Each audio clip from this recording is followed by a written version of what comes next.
నమస్కారం. ప్రస్తుతం మనతో పాటు మహామంత్రోపాసకులు, పంచముఖ ఆంజనేయ స్వామి ఉపాసకులు, లలితాంబికా పీఠం అధ్యక్షులు, ప్రముఖ ఆధ్యాత్మికవేత్త, జ్యోతిష్య వాస్తు పండితులు మాడుగుల శివప్రసాద్ గురువు గారు ఉన్నారు. వారితో మాట్లాడిద్దాం. నమస్కారం గురువుగారు. ఆశీర్వచనం తల్లి. గురువుగారు, మార్చి నెలలో మరి ద్వాదశ రాశుల వారికి ఎలా ఉండబోతుందో ఒక్కసారి తెలియచేయండి. శ్రీ మహాగణాధిపతయే నమః. ఐం మహాసరస్వత్యే నమః. శ్రీ లలితాంబికాదేవియే నమః. మామూలుగా ద్వాదశ రాశుల వాళ్లకు కూడా మాసఫలాలు అనేటువంటివి ప్రతిసారి చెప్పుకుంటూ ఉన్నాం. అయితే ఈసారి విశిష్టత ఏమిటి అంటే, ఏప్రిల్ నెలలో ఉగాది పండుగ అనేటువంటిది వస్తూ ఉన్నది. ఉగాది పండుగకు పరిపూర్ణముగా అన్ని రాసుల వాళ్లకు ఎలా ఉండబోతుంది అనేటువంటి విషయాలు మొత్తమంతా ఎలాగో చెప్పుకుంటాం. కానీ ఏది ఏమైనా మాసఫలాలు అనేటువంటి విషయానికి వచ్చేసరికి ఈ మార్చి నెల మరి 1వ తేదీ నుండి 30వ తేదీ వరకు, నెలాంతము వరకు కూడా ఎలా ఉంటుంది అనేటువంటిది ప్రతి వాళ్లకు తెలుసుకోవాలి. తెలుసుకొని ఏమైనా దానికి సంబంధించినటువంటి పరిహారాలు ఉన్నాయా, లేకపోతే ఈ నెలలో ఏమి జరుగుతుంది అని ఇవాల్టి రోజున ప్రతి వాళ్ళు కూడా అనేక రకాల వాళ్ళు ఎంతోమంది చెప్పేటువంటివన్నీ కూడా వింటూ ఉంటారు. అందుకని మన దాంట్లో కూడా మనం చెప్పింది కూడా ఎంతోమంది వీక్షకులు వింటూ ఉన్నారు, చేస్తూ ఉన్నారు, చూస్తున్నాం. అయితే ఈ మాసంలో ఈ 12 రాసుల వాళ్లకు ఉగాది కంటే ముందే తప్పకుండా ఎలా ఉండబోతున్నది ఏమిటి అనేటువంటిది ఒక రకంగా ఇప్పుడు మనం తెలుసుకుంటున్నాం. అంటే మనకు ఇంగ్లీష్ నెల ప్రకారముగా జనవరి అయినా తెలుగు మాసము ప్రకారముగా మార్చి నెల అనేటువంటిది ఆఖరిది మనము గమనించాల్సింది. అంటే చైత్రశుద్ధ పాడ్యమి అనేటువంటిది ఎప్పుడైతే ఏప్రిల్లో వస్తుందో, ఫాల్గుణ మాసం అనేటువంటిది తెలుగు నెలల ప్రకారముగా ఇది ఆఖరిది కదా. అందుకని అప్పుడు ఇది ఆఖరిదనమాట. మనం మామూలుగా అంటే మళ్ళా మన జీవితం ఎలా ఉండబోతుంది ఏమిటి అని చైత్రమాసంలో ఉగాది రోజు మనం చెప్పుకుంటాం, ఉగాది రోజు నాడు. అందుకని మార్చి నెలలో 12 రాసుల వాళ్లకు ఇప్పుడు ఎలా ఉండబోతుంది అనేది మీకు క్లుప్తముగా తెలియజేసేటువంటి మార్గం తెలియజేస్తాను. గురువుగారు, మార్చి నెలలో మేషరాశి వారికి ఎలా ఉండబోతుందో తెలియచేయండి. మేషరాశి వారికి మార్చి నెల అంతా కూడా ఫలాలు ఎలా ఉండబోతున్నాయి, జాతక ఫలితాలు అనేటువంటి విషయానికి వచ్చేసరికి మామూలుగా బంధువుల యొక్క ఆగమనము, సంతోషకరమైనటువంటి వార్తలు వినటము, ఈ అనుకున్న పనులు చేసుకోవటంలో 1-2 ఏవో చిన్నపాటి ఇబ్బందులు కలిగినప్పటికీ కానీ మేలే జరుగుతుంది గాక, అవి మళ్ళా అధిగమించి ఆ ఇబ్బందులను వాటిని పూర్తి చేసుకోవటం అనేటువంటిది జరుగుతుంది. బంధువులు స్నేహితుల వలన మేలు జరిగే అవకాశము ఉన్నది. శుభకార్యాలలో పాల్గొనటము కానీ లేదా శుభకార్యాల విషయాలు చర్చలకు వచ్చి మేలు జరిగే విధముగా మీ యొక్క మాట వాళ్లకు ఉపయోగపడటం అనేటువంటిది జరుగుతుంది. ఉదాహరణకు ఏదైనా ఒక పెళ్లి సంబంధము మాట్లాడాలి అన్నా చేసినా మీరు కూడా అక్కడ ఉండి ఒక మాట, న్యాయపరమైనటువంటి మాట మీరు మాట్లాడినప్పుడు, అబ్బా మాకు మీరు వచ్చిన దాని వలన మేలు జరుగుతుంది అని అంటారు చూడండి. అలాంటివి జరగటం, అలాంటివి ఒక్క వివాహ సమయము అనేటువంటిదే కాకుండా ఏదైనా ఒక ఉద్యోగం ఇచ్చుకునేటువంటి చోట కానీ, ఒక ఉద్యోగం అడిగేటువంటి వాళ్ళు ఫలానా మీరు వస్తే అడుగుదాము అని మీ ద్వారా వెళ్ళి అడగటము కానీ అలాంటివి అయినా కూడా మేలే జరుగుతుంది కాక, ఇలా మీ మధ్యవర్తిత్వము అనేటువంటిది బాగా ఫలిస్తుంది మీకు కావాల్సినటువంటి వాళ్లకు. అని ఇక్కడ తెలియజేయటం. అంతేకాకుండా మీరు గతంలో చేసినటువంటి వాటికి అన్నిటికీ కూడా ఏమైనా వాటిల్లో ఇబ్బందులు ఉంటే అవన్నీ సర్దిద్దుకోవటానికి ఈ మాసము చాలా పనికొస్తుంది. అంటే గతంలో అది అట్లాగే పెండింగ్ పడుతూ వస్తూ ఉన్నది, ఈ మాసంలో క్లియర్ అయింది, అది ఉగాది పండుగ ముందు కొత్త సంవత్సరం కంటే ముందు మాకు మేలు జరిగింది అని సంతృప్తికరమైనటువంటి విషయముగా మీ జాతకము ఉండబోతున్నది అనేటువంటిది అక్కడ సూచనప్రాయము.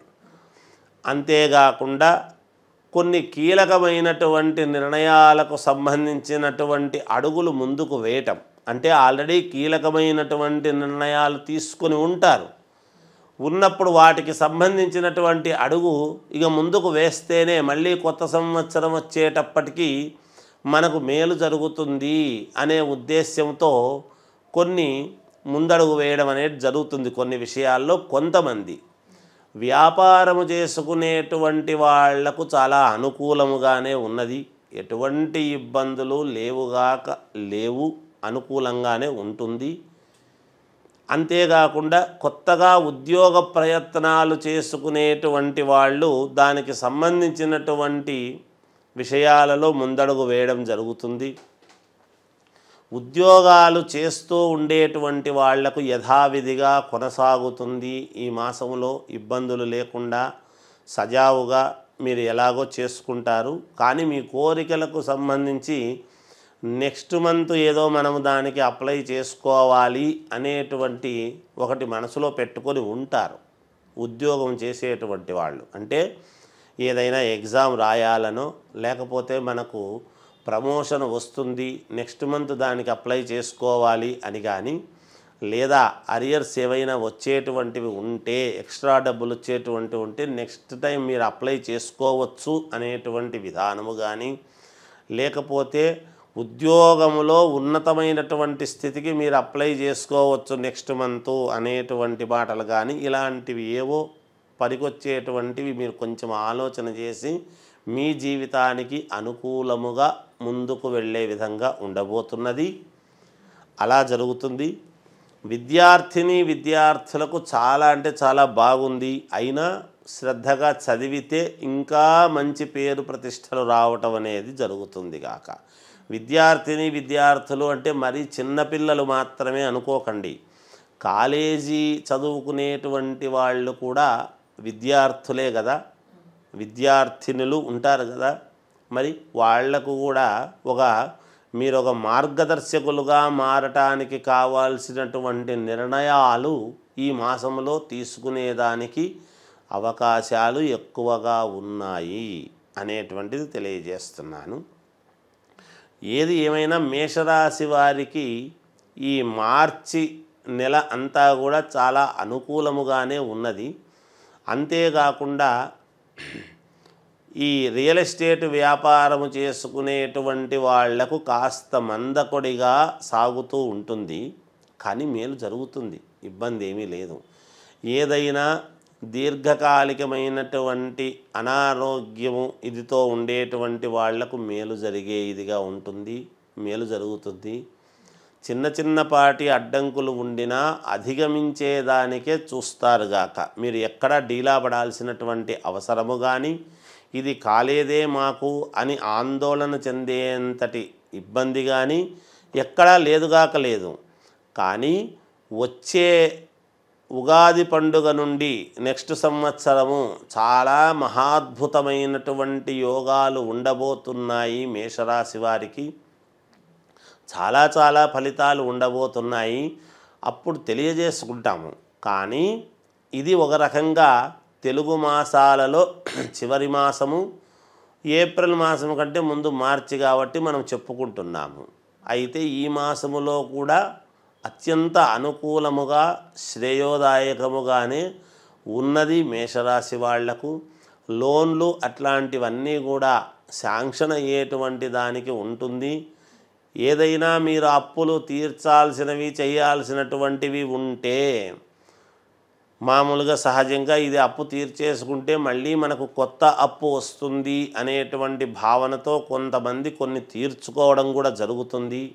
అప్పులు తీర్చేసుకుంటారు. రుణబాధలు అనేటువంటివి ఈ మాసంలో తప్పకుండా మీరు తీర్చుకోవడం అనేది జరుగుతుంది. ప్రయాణాల వలన మంచి జరిగేటువంటి ఇది ఉన్నది, మీకు మేలు జరుగుతుంది. అంటే నలుగురు పరిచయం కావటము, ఉన్నతమైనటువంటి ఆశయాలతో అడుగులు ముందుకు వేయటము, వాళ్ళ యొక్క మాటలు మీకు పనిచేయటము, మీకు ఒక కొత్త ఆలోచనలు రావటము, తద్వారా మీకున్న ఇబ్బందుల నుండి మీరే బయటపడడానికి అత్యంత అనుకూలముగా ఉండబోతున్నది మేషరాశి వాళ్లకు అనేది తెలియజేస్తూ జయోస్తు. అలాగే గురుగారు రాజకీయ నాయకులకు ఎలా ఉండబోతుంది మరి? రాజకీయ నాయకులకు మేషరాశి వాళ్లకు చాలా మహాద్భుతముగా ఉన్నది. చాలా అంటే చాలా అనుకూలముగా ఉన్నది. ఎవరైనా వ్యక్తిగతమైనటువంటి జాతకాలను వాళ్ళు పరిశీలన చేసుకోవాలి. రాజయోగం అనేటువంటిది 100% మేషరాశి వాళ్లకు ఉందిగాక. గురువు యొక్క అనుగ్రహము పరిపూర్ణముగా ఉన్నది మేషరాశి వాళ్లకు. తప్పకుండా పదవీ యోగం అనేటువంటిదైతే ఖచ్చితముగా ఉన్నది. మేషరాశి వాళ్లకు విజయము సాధిస్తారు కూడా. అయితే వ్యక్తిగతమైనటువంటి జాతకాలు పరిశీలన చేసుకోవాలి. మరి ఈ రాశి వారిలో కొంతమంది వివాహం కాని వారు ఉంటారు. వివాహం కుదిరే అవకాశం ఉంది అంటారా? వివాహాలు కుదిరే అవకాశం ఉన్నదమ్మా, తప్పకుండా ఉన్నది. వివాహం ఇప్పుడు శుభకార్యాల్లో పాల్గొనడము చేయటము అన్నాము కదా. వివాహాలు ఖచ్చితంగా సెట్ అవుతాయి. ఖచ్చితంగా వివాహ యోగం అనేటువంటిది ఉన్నది, ఖాయమవుతుంది. ఖాయమై వివాహము జరుగుతుంది. ఖాయమై ఏదైనా ఎంగేజ్మెంట్ లాంటివి జరుగుతాయి. లక్షణముగా ఉన్నదమ్మా వివాహ యోగము. తప్పకుండా ప్రయత్నాలు చేసుకోవచ్చుగా. మరి అలాగే ఈ రాశి వారు చేసుకోవాల్సిన పరిహారాలు ఏంటంటారు? పరిహారాలు అనేటువంటివి అమ్మ, వీళ్ళు మేషరాశి వాళ్ళు గోవుకు ఏదైనా గ్రాసము ఇట్లాంటివి ఏదైనా తిండి, ఆకుకూరలు కానీ కూరగాయలు ఇట్లాంటివి పెట్టడము కానీ, లేదా గడ్డి గ్రాసం గోవుకు సేవ చేసుకోవటం అనేటువంటిది చాలా అవసరము. అది ఏ వారము చేసుకుంటే పుణ్యము అనేటువంటి విషయానికి వచ్చినప్పుడు మాత్రం మంగళవారం నాడు చేస్తే వీళ్లకు యోగవంతముగా ఉంటుందని తెలియజేస్తున్నాను. అలాగే గురువుగారు, మేషరాశి వారికి మార్చి నెలలో ఎలా ఉండబోతుంది, అలాగే వీరు చేసుకోవాల్సిన పరిహారాలు ఏంటనేసి చాలా చక్కగా వివరించారు గురువుగారు. ధన్యవాదములు.